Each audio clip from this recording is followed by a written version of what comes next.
আপনি দেখছেন news now, আমরা জানি কোনটা খবর। नमस्कार, आप सभी देख रहे हैं न्यूज नाउ में आज का समाचार। बांग्लादेशी घुसपैठ और तिप्रासा समझौते को लेकर तिप्रामोथा नेतृत्व ने दिल्ली में पद यात्रा शुरू की है। इस पद यात्रा में प्रद्योत किशोर देब्बरमन में उपस्थित रहेंगे। तिप्रासा समझौता और बांग्लादेशी घुसपैठ को लेकर अब मुखर हो गया है तिप्रामोथा। इन दोनों मुद्दों घुसपैठ को रोकने और तिप्रासा समझौते को लागू करने की मांग को लेकर अब तिप्रामोथा के सदस्य दिल्ली पद यात्रा पर निकले हैं। शनिवार को अगरतला के उत्तर गेट से जुटान के बाद तिप्रामोथा ने दिल्ली की ओर पद यात्रा शुरू कर दी है। सेंट्रल गवर्नमेंट ने तिप्रासा एकॉर्ड करके 6 महीने के अंदर हम लोगों को अपना परमानेंट सॉल्यूशन करने का वायदा खुद होम मिनिस्टर जी ने किया है और ये जो एकॉर्ड का हम लोग सम्मान करते हैं, लेकिन ये इनको एकॉर्ड 12 महीने के ऊपर हो गया, अभी भी इम्प्लीमेंट नहीं हो रहा है। तो त्रिपुरा का तिप्रासा लोग बहुत ही अभी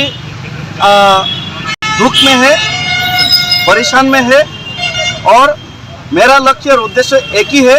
आज जो मैं पैदल रैली कर रहा हूँ यहाँ से अगरतला से दिल्ली तक का, इसका एक ही मकसद है कि सरकार को हम लोग का जो डिमांड का, हम लोग का जो समस्या का इम्पोर्टेंस उन लोग का कानों तक पहुँचे, उन लोग का दिलो दिमाग तक पहुँचे। और ये जो त्रिपुरा का जो समस्या है, खास करके इलीगल माइग्रेशन फ्रॉम बांग्लादेश, ये जो प्रॉब्लम है ये त्रिपुरा का तिप्रासा लोगों का ही समस्या नहीं है, ये पूरा नॉर्थ ईस्टर्न का समस्या है। तिप्रासा के तौर पर इस पहल का समर्थन किया जा रहा है, ऐसा पद यात्रा में शामिल होकर तिप्रामोथा सुप्रीमो प्रद्योत किशोर देब्बरमन ने बताया। तो मेरा भी ड्यूटी बनता है कि अगर कोई, और वो अकेला नहीं, उसके साथ बहुत लोग भी जाएंगे, तो मेरा भी ड्यूटी बनता है कि उनको मोटिवेट करना, उनको सपोर्ट करना। मैं अपना तरीके से लड़ाई लड़ रहा हूँ, ये अपने तरीके से हमारा इश्यूज को हाईलाइट कर रहा है और ये आदमी नेशनल फ्लैग लेकर जा रहा है। तो एज अ तिप्रासा यहाँ में हम लोग कभी कभी बात भी करते हैं, हम लोगों का वो भी होता है, डिफरेंसेस भी होता है, लेकिन एज अ तिप्रासा अगर कोई अपना स्टेट का प्रॉब्लम, हमारा इंडिजिनस लोगों का प्रॉब्लम को हाईलाइट कर रहा है, then I think everyone should support him and we should support the idea what he's trying to do. The idea is the highlighting our issues. Nobody cares about Tripura and Tiprasa people, especially the northeast, because we are very far away, we are very small. But sometimes you have to pay attention when someone takes a journey like this. So I think it is very important and my support is there too. Bangladeshi घुसपैठ एक अंतर्राष्ट्रीय समस्या है, लेकिन इस समस्या के समाधान में राज्य सरकार की भूमिका सकारात्मक नहीं रही है। इसलिए अब इस घुसपैठ को रोकने और तिप्रासा समझौते को लागू कराने के लिए केंद्र सरकार का संदेश देने की मंशा से दिल्ली पदयात्रा की जा रही है, ऐसा तिप्रामोथा नेतृत्व ने बताया। Bureau report, news now. अवैध बांग्लादेशियों के खिलाफ कड़ी कार्रवाई और घुसपैठ रोकने की मांग को लेकर तिप्रामोथा ने एक गैर राजनीतिक रैली आयोजित करने का फैसला लिया है, जिसमें प्रद्योत किशोर देब्बरमन भी हिस्सा लेंगे। शनिवार को एक प्रेस कॉन्फ्रेंस पर तिप्रामोथा ने यही जानकारी दी। इस बीच तिप्रासा समझौते को लेकर तिप्रामोथा ने एक बार फिर सरकार से अलग होने की धमकी दी है।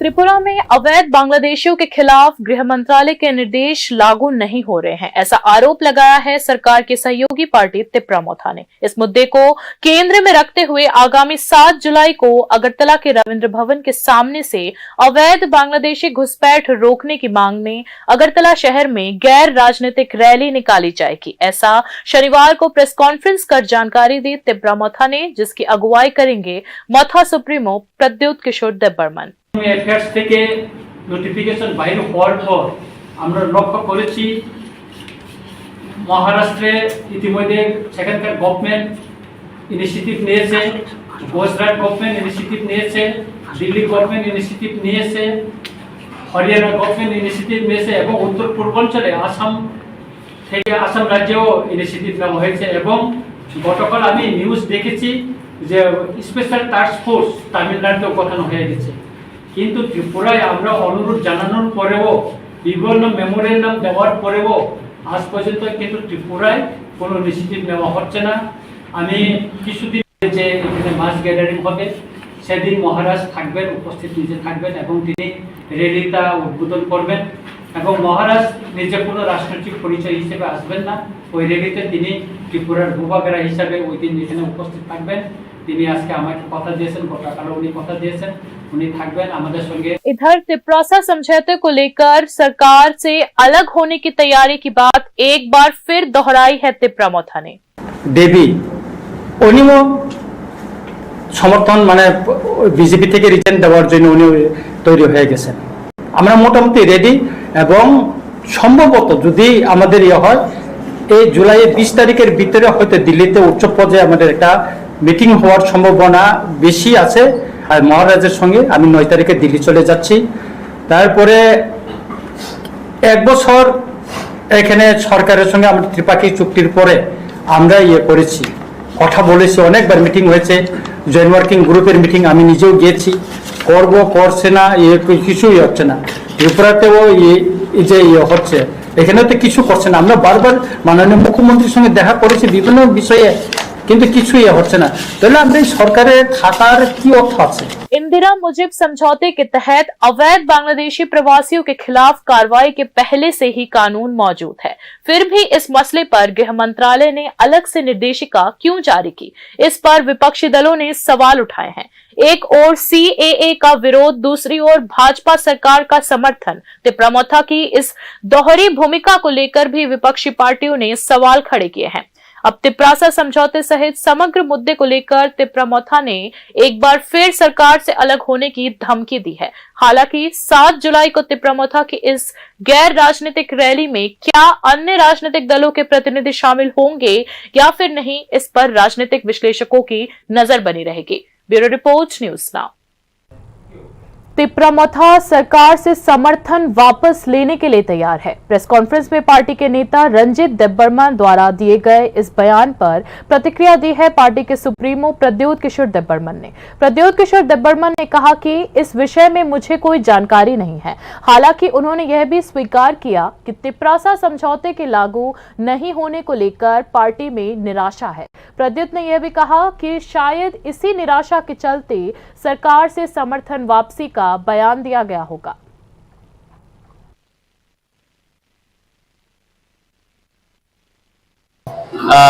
लेकिन मुझे भी अभी, मैं तो पूजा के प्रोग्राम में आया हूँ, मुझे मालूम नहीं है कि क्या स्टेटमेंट दिया गया है। लेकिन मैं रंजीत से बात करूंगा और रंजीत से पूछूंगा कि उसने क्या बोला था। आपका भी प्रेस बाइट में देख लूंगा। हाँ, आज मीटिंग हुआ है और मैंने चीफ मिनिस्टर से भी बात किया है।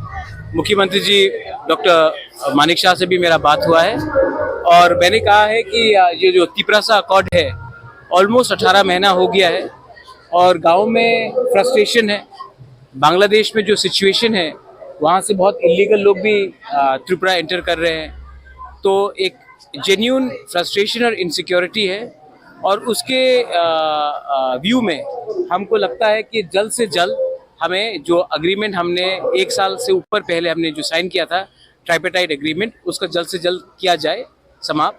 एंड चीफ मिनिस्टर ने कहा है कि वो मुझसे सहमत है और वो भी अपने तरीके से दिल्ली में बात करेंगे कि एमिकेबली, ऑनरेबली ये तिप्रासा अकॉर्ड कैसे सक्सेसफुली इम्प्लीमेंट किया जाए।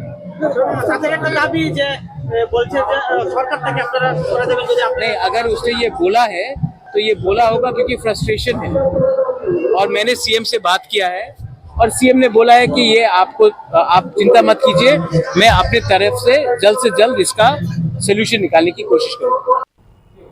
शनिवार को अम्पी विधानसभा क्षेत्र के 200 परिवार विभिन्न दलों को छोड़कर कांग्रेस पार्टी में शामिल हुए। उन्हें पार्टी का झंडा सौंपकर स्वागत किया प्रदेश कांग्रेस अध्यक्ष आशीष कुमार शाह ने।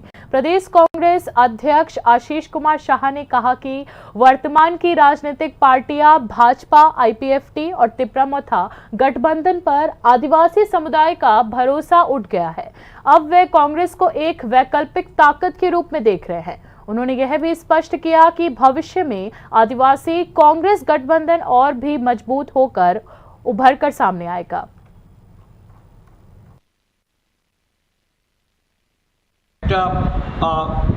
प्रवणता যেটা আমরা লক্ষ্য করছি যে আঞ্চলিক দলের উপর ভরসা হারিয়ে বর্তমান রাজ্যের শাসক দল বিজেপি, আইপিএফটি এবং টিপ্রামথার যে জোট, এই জোটের প্রতি অনাস্থা এনে পাহাড়ে আজকে বিরাট পরিবর্তনের লক্ষ্যে মানুষ বিকল্প রূপে কংগ্রেসকে গ্রহণ করছে। কংগ্রেস দলকে আগামী দিন শক্তিশালী করার জন্য আমাদের আদিবাসী নেতৃত্বরা যেমন সারা পাহাড় চষে বেড়াচ্ছে, পাহাড়ের মানুষের, বিশেষ করে আদিবাসী জনগোষ্ঠীর মানুষের মধ্যে কংগ্রেসের যে গ্রহণযোগ্যতা এটা দিন দিন বৃদ্ধি পাচ্ছে। এটা শুধু বৃদ্ধি পাচ্ছে না, कांग्रेस राज्य सरकार भले ही प्रचार कर रही है कि किसानों की आय दोगुनी हो गई है, लेकिन इसे केंद्र सरकार ने किसी प्रकार की मान्यता नहीं दी है। हकीकत यह है कि रबर की खेती करने वाले किसान समेत बाकी किसान आज भी कठिन हालातों से गुजर रहे हैं। शनिवार को एक प्रेस कॉन्फ्रेंस में ऐसे ही बयान दिया गया अखिल भारतीय किसान सभा की त्रिपुरा राज्य कमेटी द्वारा। राज्य के लगभग 1,80,000 रबर की खेती करने वाले किसान विभिन्न समस्याओं से जूझ रहे हैं। देश भर के किसानों की स्थिति भी बेहद खराब है। आने वाले दिनों में किसानों की मांगों को लेकर विभिन्न कार्यक्रमों का आयोजन किया जाएगा। शनिवार को आयोजित प्रेस कॉन्फ्रेंस में ऐसा ही दावा किया है अखिल भारतीय किसान सभा की त्रिपुरा राज्य कमेटी ने। राज्य सरकार भले ही दावा कर रही है कि किसानों की आय दोगुनी हो चुकी है, लेकिन उस पर एक बार भी केंद्र सरकार ने कोई मान्यता नहीं दी। किसान सभा ने आरोप लगाया कि राज्य सरकार सार्वजनिक मंचों पर किसानों को लेकर भ्रामक जानकारी फैलाने में लगी है। বলছেন প্রতিদিনই বলছেন, এখন আপনারা শুনবেন গত এক বছর যাবত কিন্তু কেন্দ্রীয় সরকারও আর বলছে না কৃষকের আয় দুগুণা হয়ে গেছে। কৃষকের অবস্থা খুবই খারাপ অবস্থায় চলে এসেছে। ত্রিপুরায় তো কৃষি কিচ্ছু নেই। রতনবাবুকে আমরা অনেকবারই চ্যালেঞ্জ করেছি, কৃষকরা কি পায় এখন। রাবার নিয়ে যেহেতু কথাটা বলছি না, কিচ্ছুই পায় না। রাবারকে আমরা বলেছি কৃষি ফসল ডিক্লেয়ার করার জন্য, এটা এখনো ইন্ডাস্ট্রিয়াল ফসল আছে। কেরালা গভর্নমেন্ট এটা করেছে, তারা সাবসিডি দেয়, তারা চাষিদের কীভাবে উন্নত করা যায়। কেরালার পরেই যদি দ্বিতীয় রাবার উৎপাদক হিসেবে ত্রিপুরার নাম এসেছে, এটা রাবার বোর্ডের রেকর্ডে আছে, তো কেন ত্রিপুরা সরকার এটা করবে না? এবং এক সময় তো রাবারের দাম। अखिल भारतीय किसान सभा की त्रिपुरा राज्य शाखा ने ये जानकारी दी है कि राज्य के करीब 1,80,000 रबर की खेती करने वाले किसानों की विभिन्न समस्याओं को लेकर 10 सूत्रीय मांगों के साथ त्रिपुरा रबर बोर्ड के ज्वाइंट कमिश्नर को एक प्रतिनिधिमंडल सौंपा गया है। इन मांगों की पूर्ति के लिए आने वाले दिनों में संगठन द्वारा विभिन्न आंदोलनात्मक कार्यक्रमों का आयोजन किया जाएगा। मुख्य मांगे इस प्रकार है कि रबर की खेती करने वाले किसानों को नए बागान लगाने के लिए मुफ्त पौधे और प्रति हेक्टेयर 50,000 रुपये की देखरेख सब्सिडी दी जाएगी। राज्य के छोटे और मध्यम रबर की खेती करने वाले किसानों को रबर बोर्ड की वेबसाइट पर दिए गए नियत मूल्य पर रबर खरीद सुनिश्चित की जाएगी। बंद कर दी गई रबर बागानों की बीमा योजना को फिर से शुरू किया जाएगा। रबर बोर्ड के माध्यम से जरूरी खाद सब्सिडी दरों पर उपलब्ध कराई जाएगी। रबर बोर्ड के माध्यम से जरूरी खाद्य सब्सिडी दरों पर उपलब्ध कराई जाए। रबर किसानों को रबर प्लांटेशन सर्टिफिकेट मुफ्त में प्रदान किया जाए। गरीब और मध्यम किसानों को रूरल मशीन व धुआंधार निर्माण पर 50% सब्सिडी दी जाए। बंद पड़े आरपीएस केंद्रों को फिर से चालू किया जाए। रबर बोर्ड के माध्यम से नए टेपर्स के प्रशिक्षण की व्यवस्था की जाए और त्रिपुरा में रबर की खेती के विस्तार के लिए रबर बोर्ड सभी आवश्यक जिम्मेदारी अपने ऊपर ले। इन सभी मांगों को लेकर किसान सभा ने जल्द ही बड़े स्तर पर राज्यव्यापी अभियान चलाने की चेतावनी भी दी। Bureau report, news now.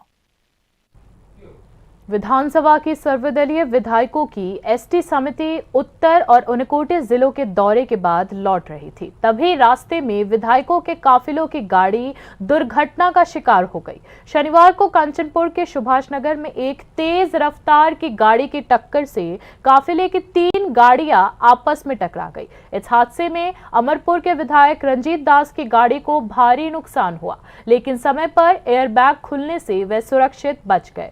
विधायक दल 2 दिन की समीक्षा यात्रा के बाद लौट रहा था।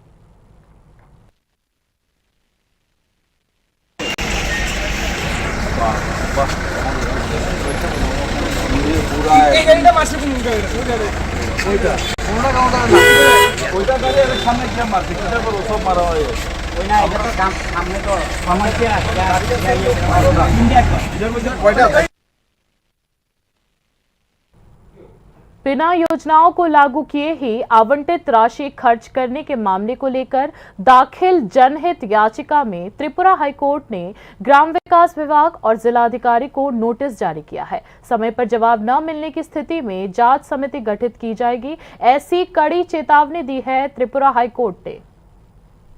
कंचनपुर अनुमंडल के ग्राम विकास विभाग में करोड़ों की भारी भ्रष्टाचार के आरोप में त्रिपुरा हाईकोर्ट ने जनहित याचिका को स्वीकार किया।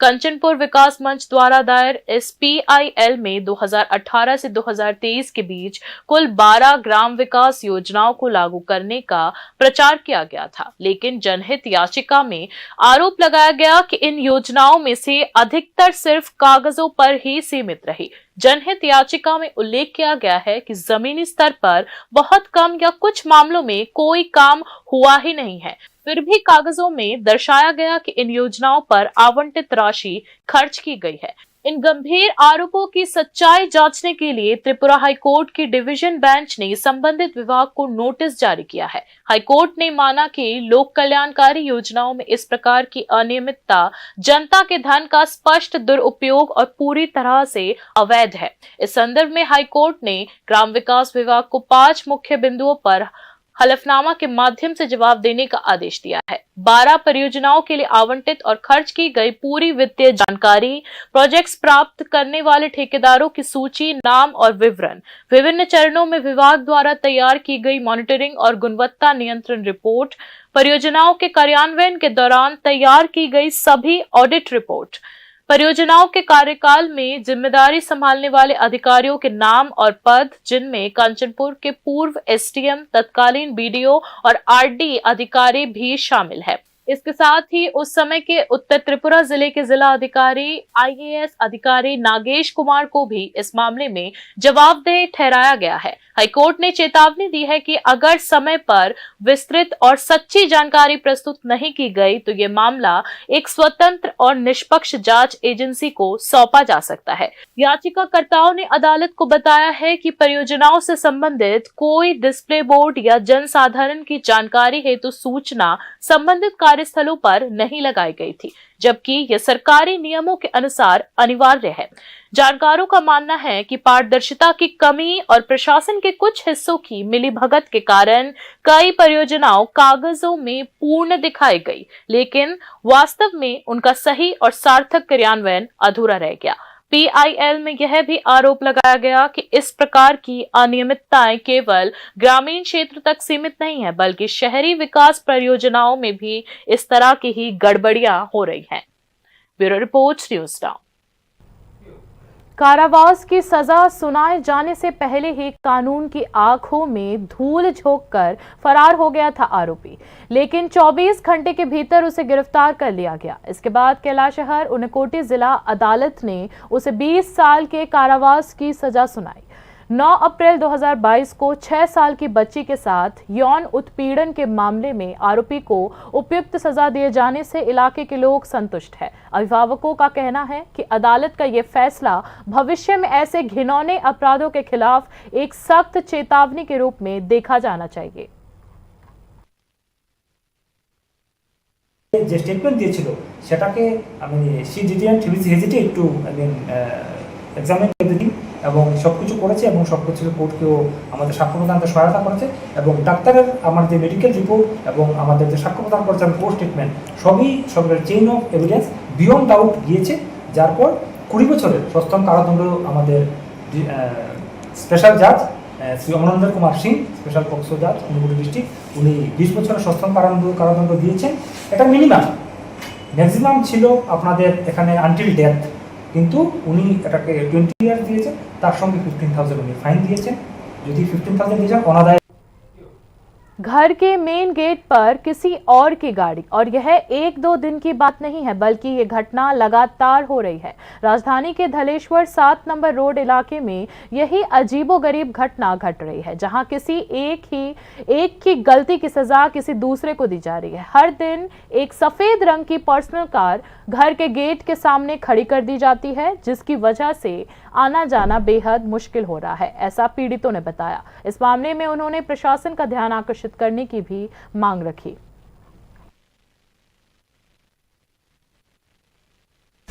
এই গাড়িগুলো কে রাখছে আপনার বাড়ির সামনে?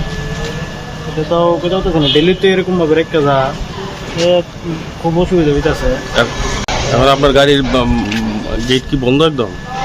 গেট তো খোলা আছে কিন্তু আপ ডাউন করতে পারতেছে না, একটা বাইক নিতে পারতেছি না, স্কুটি নিতে পারতেছি না। প্রায় সময় এরকমভাবে গাড়ি রেখে দেওয়া যায়, রাত্রেবেলা এমন একটা আড্ডা গমে মদের আড্ডা এরকম ভাবে উশৃঙ্খল করতেছে। কীভাবে থাকবো ব্যাপারের মধ্যে? তো আপনারা কারো জানাইছেন? না, পুলিশ তো জানানো হয়েছে না, জানানো হচ্ছে না। দেখি কোন জায়গা এটা?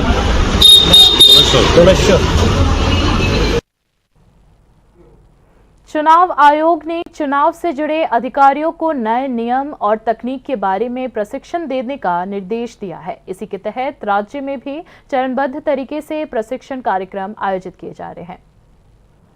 शनिवार को चुनाव से जुड़े अधिकारियों और कर्मचारियों के लिए प्रशिक्षण कार्यक्रम आयोजित हुआ। राजधानी के प्रज्ञा भवन में यह प्रशिक्षण सत्र संपन्न हुआ।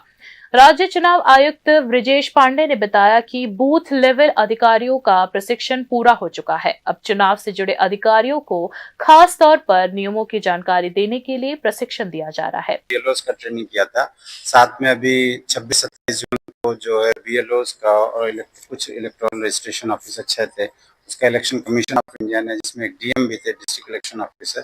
तो ट्रेनिंग होता रहता है। तो ये हमारा एक्चुअली साल भर का जो है एक्टिविटी का जो पार्ट है, उसके हिसाब से ट्रेनिंग हो रहा है। और उद्देश्य ये है कि जो देखिए इलेक्शन जो प्रोसेस होता है उसका रूल्स रेगुलेशन बहुत क्लियर है। तो हम लोगों का है कि कई बार कुछ ईआरओस ट्रांसफर हो जाते हैं, कुछ नया अपॉइंटमेंट होता है।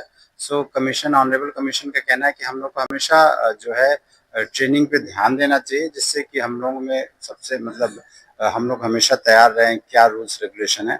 और आपको पता है जनरली जो है हमेशा इलेक्टोरल रोल का रिवीजन हर साल होता है, तो उसके पहले कुछ प्रिपरेटरीज एक्टिव होती हैं। तो अभी ऐसा कुछ हमारे पास ऐसा कोई डायरेक्शन नहीं है, बट जब भी होता है तो उसके बारे में क्या रूल्स रेगुलेशन है हम लोग पीरियोडिकली फेज मैनर में हमेशा ट्रेनिंग देते हैं।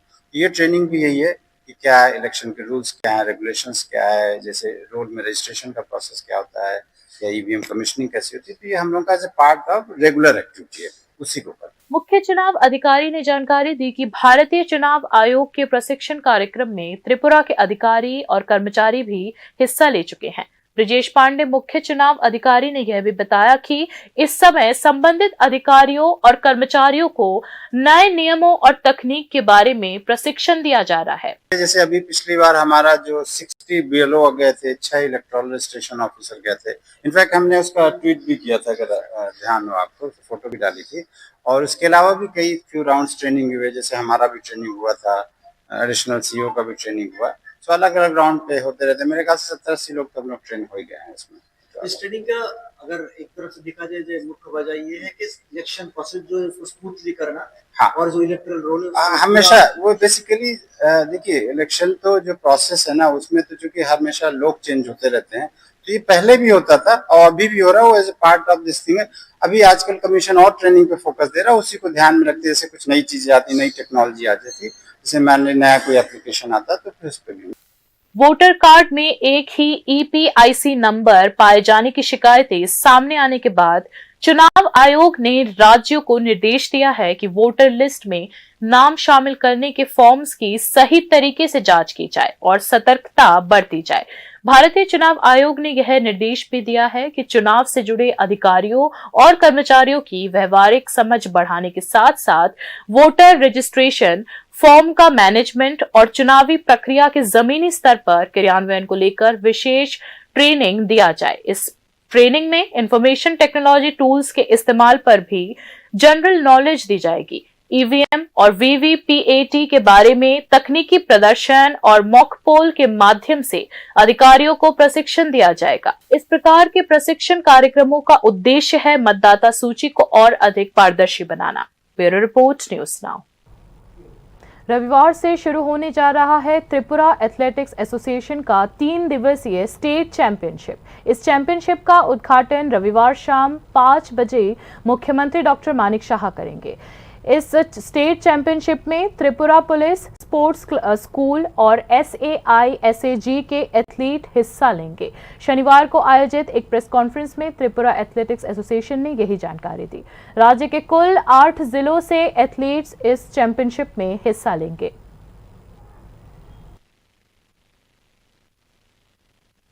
অর্থাৎ 6 জুলাই 2025 তিন দিন ব্যাপী ত্রিপুরা অ্যাথলেটিক অ্যাসোসিয়েশনের উদ্যোগে যে স্টেট চ্যাম্পিয়নশিপ তা 54তম রাজ্যভিত্তিক আসর 2025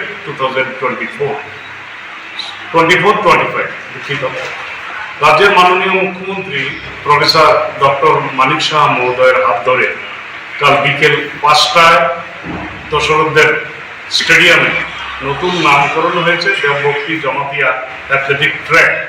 উক্ত মাঠে আমরা রাজ্যভিত্তিক আসর করব 3 দিন ব্যাপী 6, 7 and 8 জুলাই 2025। সে উপলক্ষে রাজ্যের বিভিন্ন ডিস্ট্রিক্ট থেকে অর্থাৎ 8টা ডিস্ট্রিক্ট থেকে খেলোয়াড় বন্ধুরা আসবেন। তৎসঙ্গে Tripura police, Tripura sports school এবং সাই শেখ অর্থাৎ 10খানা সঙ্গে আরও একখানা সাই শেখ 11খানা ডিস্ট্রিক্ট এবং ইউনিটকে নিয়ে আমরা রাজ্যভিত্তিক আসর করতে যাচ্ছি। बाकी न्यूज अपडेट्स के लिए देखते रहिए न्यूज़ नाउ। शुभ रात्रि।